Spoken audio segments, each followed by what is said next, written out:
Hello friends, আসসালামু আলাইকুম। আমার চ্যানেলের নতুন আরেকটা ভিডিওতে আপনাদের সবাইকে স্বাগত। আজকের ভিডিওতে আমি আপনাদের সাথে খুবই মজাদার এবং সবচেয়ে সহজ একটা ডেজার্ট বানিয়ে দেখাবো। আর এই ডেজার্টটা দেখতে যতটা না সুন্দর, খেতেও কিন্তু মাশাআল্লাহ অনেক মজাদার। তো চলুন কথা না বাড়িয়ে আমরা মূল ভিডিওটি শুরু করি। আর এই ডেজার্টটা বানানোর জন্য আমি এখানে ৩টি মাঝারি সাইজের কমলা নিয়ে নিয়েছি। আপনারা চাইলে যেকোনো ফল দিয়েও কিন্তু এই ডেজার্টটা বানিয়ে নিতে পারবেন। তবে আমি এখানে আজকে কমলা ইউজ করছি। এখন সবগুলো কমলা আমি খোসা ছাড়িয়ে নিয়েছি। এখন একটা ব্লেন্ডারের জারের ভিতরে আমি কমলাগুলো নিয়ে নিয়েছি। আর এখন এর ভিতরে আমি দিয়ে দিয়েছি সামান্য একটু পানি। পানিটা দিয়ে আমি ভালোভাবে এটাকে ব্লেন্ড করে নিয়েছি। এখন এই কমলার যে জুসটা বের করলাম এর সাথে আমাদের লাগবে হচ্ছে আগার আগার পাউডার। আমি এখানে অর্গানিকের যে আগার আগার পাউডারটা আছে সেটা নিয়েছি। আর এই আগার আগার পাউডারটা কিন্তু খুব ভালোভাবে জমে যায়। এখন এই ২ টেবিল চামচ আগার আগার পাউডারের সাথে সামান্য একটু ঠান্ডা পানি নিয়ে আমি এরকম করে একটু মিশিয়ে নিয়েছি।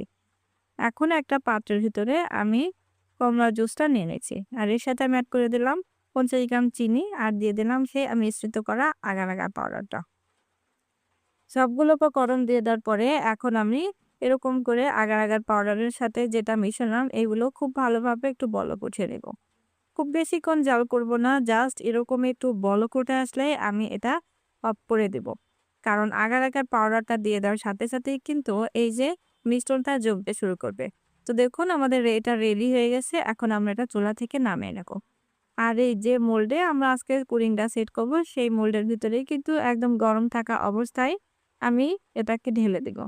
আর উপরে যে বাবলস গুলো আছে সেটাও আমি এখন এক সাইড থেকে তুলে ফেলে দিচ্ছি। আজকের এই পুডিংটা কিন্তু আমরা ২ লেয়ারে বানাবো। এর জন্য আমি এখানে আরেকটা পাত্রে ৫০০ গ্রাম পরিমাণ দুধ নিয়ে নিয়েছি। আর এর সাথে আমি এখন দিয়ে দিচ্ছি হচ্ছে ১০০ গ্রাম পরিমাণ চিনি। আর আগার আগার পাউডারের যে একটা মিশ্রণ বানালাম সেই আগার আগার পাউডারের মিশ্রণটাও আমি এখন এর ভেতরে দিয়ে দিব। সবগুলো উপকরণ দিয়ে দেওয়ার পরে এখন আমি এটা নেড়ে চেড়ে খুব ভালোভাবে আর মিশানো হয়ে গেলে এখন এই মিশ্রণটাকে আমি জাস্ট ১ বার কিংবা ২ বার বলক উঠিয়ে নেব। আর এর ভিতরেই কিন্তু এটা খুব ভালোভাবে রেডি হয়ে যাবে। তো দেখুন আমি এখন এটা নামিয়ে নিব। আর আগে আমরা যে কমলার জুসের যে পুডিংটা ওটা সেট করতে দিলাম সেটা কিন্তু খুব ভালোভাবে দেখুন জমে গেছে। এরকম হাত দিলে কিন্তু হাতে লেগে আছে, অর্থাৎ খুব ভালোভাবে জমে গেছে। এখন এই দুধের যে মিশ্রণটা আমরা বানালাম সেই দুধের মিশ্রণটা এখন এই আমি কমলার যে পুডিং বানালাম এর উপরে দিয়ে দিব। আর আগার আগার পাউডার যে দেওয়ার একটাই কারণ আগার আগার পাউডারটা দিলে কিন্তু এটা জাস্ট ঠান্ডা হতে হতেই খুব ভালোভাবে জমে যায়। তো এখন আমি ঢাকনা দিয়ে ঢেকে ১০ থেকে ২০ মিনিটের মতো একটু ঠান্ডা করে নিচ্ছি। তো দেখুন ২০ মিনিট পরে কিন্তু আমাদের এই যে পুডিংটা খুব ভালোভাবেই সেট হয়ে গেছে। এখন একটা কাঁটা চামচের সাহায্যে আমি এই যে চারপাশ থেকে এরকম ঘুরিয়ে একটু ছাড়িয়ে নিচ্ছি। এটা না ছাড়ালেও হয়, তারপরেও একটু ছাড়িয়ে নিচ্ছি যেন কোথাও ভেঙে না যায়। চারপাশটা এরকম একটু আলগা করে নেওয়ার পরে উপর থেকে একটা প্লেট দিয়ে আমি এখন এই পুডিংটা আনমোল্ড করে নেব। তো দেখুন মাশাআল্লাহ আমাদের পুডিংটা দেখতে কিন্তু মাশাআল্লাহ অনেক সুন্দর হয়েছে।